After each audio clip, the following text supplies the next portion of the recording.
Hi guys, hey, Hoop Hunter here. Uh, Earlier in the week I said I'd talk to you about what types of things players need to do to make it in this sport. And first and foremost, I'll say this. I grew a passion to play basketball when I was a kid.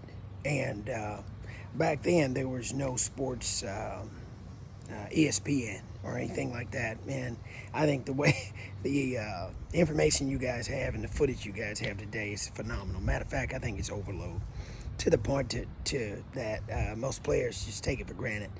And but I grew up at a time when you had to order Sports Illustrated to check on the NBA player or a college player and read about them, and it was kind of educational as well as informational for me. And I grew to want to be a basketball player, and I wanted to be a big-time basketball player. And I was so small, but I think the way that you make up the differences of if you have a deficiency, you have to outwork people, and you have to become one of the best. And as a child, I wanted to be the best. I knew I was a point guard, but I happened to be a point guard that liked to shoot. In some ways, it hurt me. And then after I got a little older, I understood what the importance of that responsibility was, and that was for me to be a quarterback.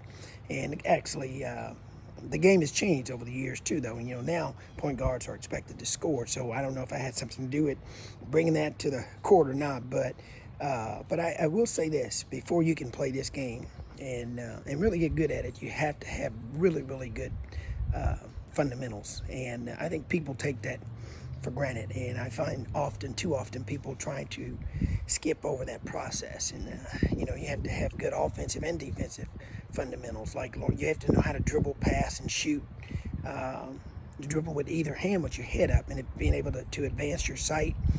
Look at your real view mirror. You have to learn to communicate.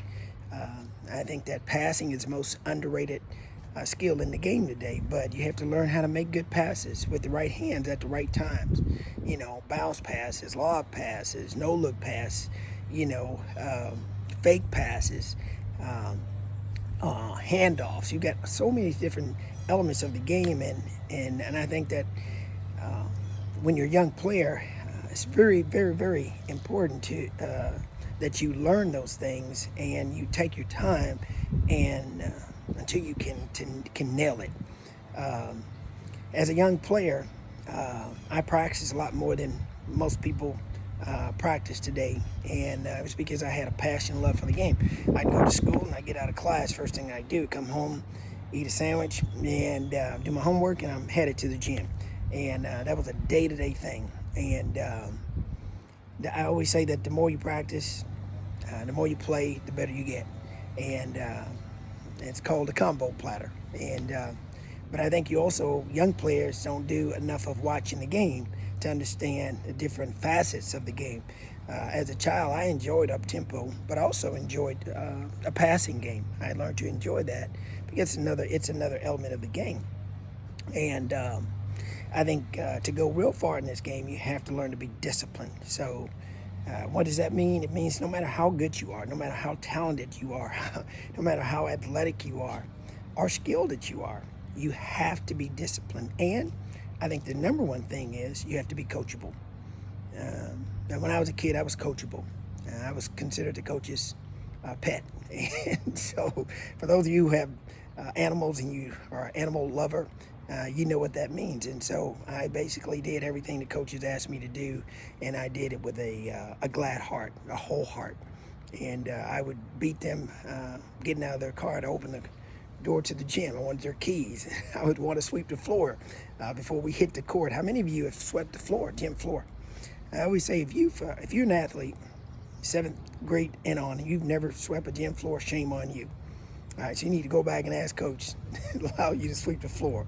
And do it more than once, okay? Because, becoming a basketball player, really serious basketball player, you want to learn all the different elements involved in the game. And you want to learn how to draw plays. You know what I mean? Study film. Have heart-to-heart conversations with your coach, on the areas of your game that needs to be improved. Oh, and can I just stop and say this? there's this idea from some people that if you give your best, you do your best, you work hard, you put in extra work, you train, you have a nutritional guy or girl, you do cross training, and you play on this select team. That there's this idea out in the world that if you do all those things, it's going to guarantee you a playing time on your high school team or your middle school team or even in college. And listen to me, not necessarily. I'm going to say this. The only thing that you are guaranteed in this life is that you can control you, and you can control your attitude, and you can control how you respond to things that doesn't go your way. But listen to me. There are no guarantees in this world. Sometimes you can give your best, do your best, and you can be your best, and even outplay somebody that you thought you were better than. And guess what? The color's red and you have on blue. So guess what? That player that has on red, that's who the coach likes, and that's who he or she's going to play or show favor to. Again, it's just called life. I mean, it's time, when you see that and you face that, you have to make decisions. Is this a place for me? Or is there something else I want to do or I'm willing to do? You know what I mean? That may be less of a showcasing my total skills. But more importantly, I always say pray about it first, and don't, pop off at the head at the coaches and go and start get you a billboard and put it on I-35 and talk about how bad the coaches are, because coaches are human and they make mistakes. They don't always get it right. But I always say, as an athlete, you got to be able to persevere through some tough and difficult times in life, because I'm telling you, the road to success, it's always under construction. It's never easy, but it's worth it if you'll endure to the end. You know what I mean? And the end for some players is middle school. The end for some players is high school. The end for some players is college. The end for some players, like myself, is professionally. But I will tell you this. I went the extra mile.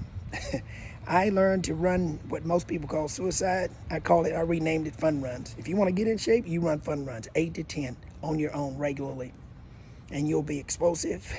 You'll develop a tough mental attitude. You'll build up stamina. And you'll learn to be quicker and more explosive, as I said earlier.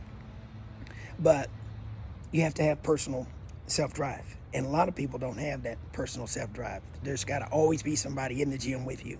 I remember some players, out in the suburbs. I live in the suburbs, so I hear players say, well, I don't have anybody to practice with. Give me a break. You don't have anybody to practice with. Go practice against, the silent player. A guy that you always wish to play against that you may not ever get to play against, and act like he's in front of you. Simulate the game in your head, in your mind. Sometimes you got to bring the game to you before you get to go to the game. You know what I mean? But if young players don't get out of their comfort zone, they never meet people like myself or some old heads. You'll never learn these other things that we've always done that we really, can't wait to pass on to you, because, we know you're going to need it. Is everybody with me so far? And, but I'm telling you, find something in the game that you love about the game. And I hope you develop a desire to play on both sides, because I learned to enjoy defense, offense, rebounding, taking charges. That's probably one of my favorites still today, is taking charges. I love taking charges. I wish I could have taken a charge against Shaq back in the day, and I probably would have gotten up before he would have, because that's the tough mentality that was built up in me. See, back in high school, back in the day when kids would get sent to the office, and if they got in trouble, they would get a paddle. You can't do that anymore today, but it was called a little punishment, okay? It always kind of fit the crime. We in classrooms, people got in trouble and they went to the office, boom, got a lick or two, went back to, well, it was that way on the basketball court. If you went in practice and you wasn't hustling, you came over there and you got a paddle, and then you went back and you gave it all you got. If you missed free throws, coach didn't feel like you were focusing and concentrating, you came over to the sideline, he grabbed your britches, tightened them up, and you bend over, bam, bam, and you get back out there. And people ask me today, hey, what do I need to do to get my son or daughter to be more aggressive? I say all the time in my head, you don't want to know. The easiest version is you tell them what's expected, and they do it. From a biblical standpoint, is this: obedience brings blessings. So if a coach or a parent or someone asks you to do something and you know how to do it, do it. Not doing it is it's going to cost you. So it's, that's why today they put so many coaches that put so many different types of accountability in practice, because if there's no accountability, you're going to go through practice like it's a party. Asking each other, what did you do last night? Hey, what's your friend? Laughing, giggling. I hate that stuff. I don't want any practice with people doing all that, especially when the coach blows the whistle. It's time to play. You get serious. You get focused. Your warm-ups. Today's warm-ups, for a lot of teams, young teams, it's a joke. But when you go into warm-ups, man, you warm up, you giving your best, man. It's showtime, and you want to know that your layup is working, your reverse layup is working, your shot, your mid-range shots, your shot fakes, you know what I mean? One pump, two dribbles, pull up and shoot. You want to know that all of that is working. When you're on the sideline, you're going offense and defense, man. You want to be sliding your feet and getting a big push off, big step, nose on the ball, standing in front of the ball, and beating them to a spot. You do that respectfully, but almost religiously over and over and over, because these are the different these are the different disciplines that you have to develop, and it's got to become a way of life for you everywhere you go. Every single gym that I've ever played in, I always felt like I had some ownership. I don't care where it is. If it was in Fort Dunbar High School, if it was Pasco High School, South Oak Cliff, Carter High School, Roosevelt High School, Argyle High School, Decatur High School, Bridgeport, you name it, Santo, Texas.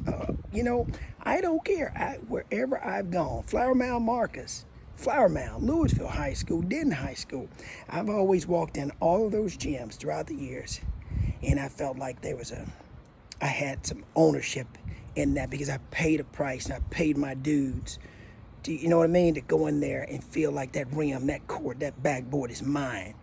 Now, you've got to work hard enough to do that. But I ran so much. I jogged, I did push-ups, I jumped like it was crazy. I got my first dunk in the 9th grade. So proud of that. But it wasn't easy. But how do you get better at things like that? You want to get better at jumping, you jump. You want to get better at shooting, you shoot. You want to get better at driving, you drive. You want to establish a stronger mentality, you have to do things that other people aren't doing when no one's looking. And people, sometimes people down training and all that. I could care less. You let the NBA players tell you about their training schedule. It is very regimented, and it's rigid, and they do it all the time. But the difference is they incorporate it into their play. And you have to learn to go from, learning the game, training, practicing in it, and then perfecting it, and then performing it. All right, those are the keys. So you learn it, you practice it, you perfect it, you make it permanent, and then you go perform it. That's the key to success. And I want to see all young players do well. I want to see all young organizations grow. But I want you to hold kids accountable for their actions on and off the court and in the classroom, because you want to be a complete player. All right? So listen, I hope some of these things have taught you a little bit more about the game, and I hope it inspires you to be different. If you want to make it, you got to be different, even if you have to go alone. Everybody say they want to be the best, or they want to go far, but they're not all willing to put in the work. And every single day that you go to practice, you should be challenging somebody. You with me? And they should be challenging you. There shouldn't be any buddy system out there. You should be challenging that guy and that girl every single day, making them say, hey, you know what, Dad, I got to get better, because so-and-so is about to leave me. They're making me look bad in practice, on offense, on defense, going after loose balls, and they seem to be, having more energy and giving more effort because their self-drive keeps rising. How do I get my self-drive to get up and get like that? See, where I stand, I'm all about results, and I want to see kids do well, but I want to see results. If you come train with us, I want to see results, and I want to see them instantaneously. And the only way to do that is you got to put in the work. I'll do my job. You got to do your job. You know what? When you go in front of your coaches, you make them look good. Whatever they tell you to do, you say, yes, sir, yes, ma'am, you get her done without making any excuses. And if you ever have to come to the bench because you missed an assignment, missed a play or shot or whatever, you go to that bench, you jog, you go to that bench, and you expect to get back in. And when you get back in, you say, never will I come back out for that same thing. You let it be something different. Hey, I love y'all, all you hoop hunters out there. God bless you. Keep giving it your best. Deon, signing off.